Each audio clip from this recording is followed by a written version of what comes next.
বিভিন্ন অপ্রয়োজনীয় প্রকল্পে যেন মনে হয় যে মানে ব্যয় করাটা একটা মানে একটা ঈদ পালন করা আর কি, মানে এমনভাবে ব্যয় ব্যয় ব্যয় সৃষ্টি করা হয়েছে যে আমরা যে জিনিসটা দেখতে পাচ্ছি যে আমরা সকলেই সকল ধরনের এক্সাম্পশন চাচ্ছি। আমাদের একটা নির্দিষ্ট পরিমাণ সরকার পরিচালনার জন্য এবং দেশের রাষ্ট্রের উন্নয়ন ব্যয়ের জন্য একটা নির্দিষ্ট পরিমাণ অর্থের দরকার আছে, এবং আমরা প্রতি বছরই দেখছি যে এনবিআরকে অতিরিক্ত রাজস্ব আদায়ের দায় দেওয়া হচ্ছে।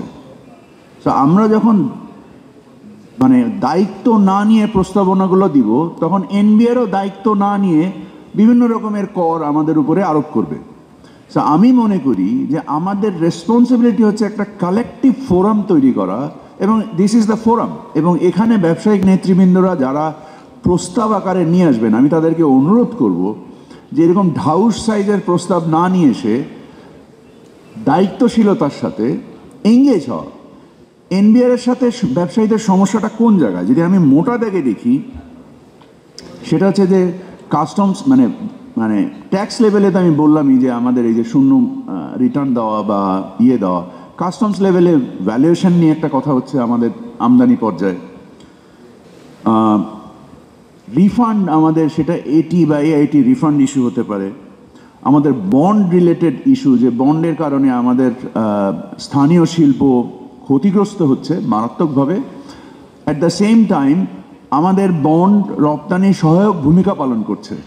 সো এই যে একটা paradoxical situation, how do we actually address it, because we need to find that maturity within ourselves and find those mitigants. আমরা আমাদের ওই নিরাময়গুলো খুঁজতে হবে নিজস্ব দায়, এবং এটা সমন্বিতভাবে করতে হবে।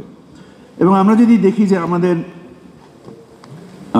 ভ্যালুয়েশনের যে অ্যাসেসমেন্টের কথা বললাম, বন্ডের যে বললাম, ডিসপিউট সেটেলমেন্টের ক্ষেত্রে আমরা দেখতে পাই যে আমাদের একটা অনিশ্চয়তা কাজ করে এবং একটা মিসট্রাস্ট কাজ করে between the tax payer and the tax receiver.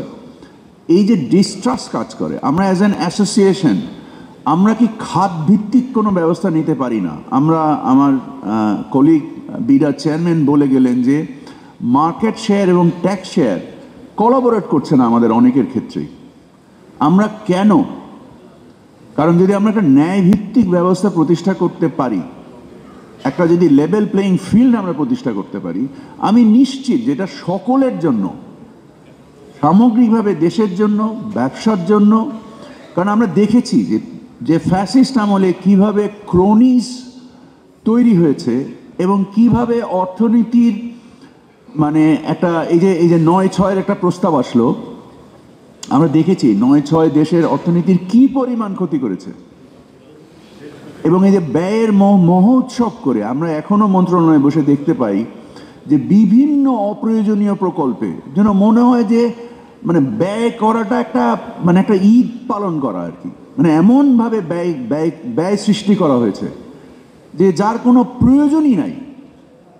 সেটা in every ministry that I work for, it is unreasonable.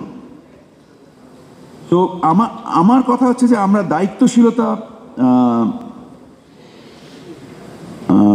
সাথে আমাদের প্রস্তাবনাগুলো করব, এবং আমরা একটা আমাদের যে খাত ভিত্তিকভাবে আমরা যদি এনবিআর এর সাথে একটু এঙ্গেজ হই, আমার পরামর্শ হবে যে খাত ভিত্তিক রাজস্ব আয় এবং খাত ভিত্তিকও, সেটা ভ্যালুয়েশন ইস্যু হোক, সেটা রিফান্ড ইস্যু হোক, সেটা মানে অন্য কোনো ডিসপিউট সেটেলমেন্ট হোক, আমরা যদি একটা কালেকটিভ এঙ্গেজমেন্টে যেতে পারি এবং দুইজনের মধ্যে একটা আস্থার সম্পর্ক তৈরি করতে পারি, তাহলে আমরা ট্যাক্স জাস্টিস তৈরি করতে পারবো। মুক্তবাজার অর্থনীতিতে যদি ট্যাক্স জাস্টিস স্ট্যাবলিশ করা না যায়, তাহলে সমাজে দুর্বৃত্তায়ন হয়, দুর্বৃত্তরা ক্ষমতায় আসে এবং এই ক্ষমতায় এসে এমন একটা অরাজক পরিস্থিতি তৈরি করে, সেটা আমরা দেখেছি। ব্যবসায়ী পরিচয় দিতে অনেক সময় তো লজ্জাও লাগে।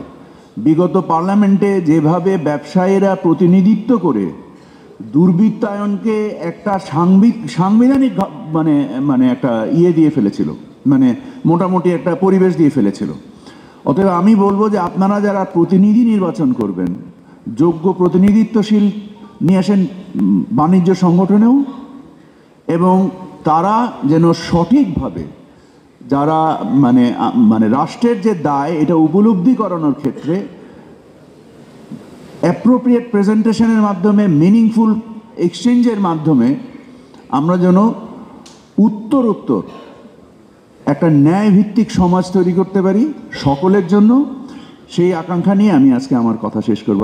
For more updates, follow us on Facebook, subscribe our YouTube channel, get the latest update on www.daily-sun.com.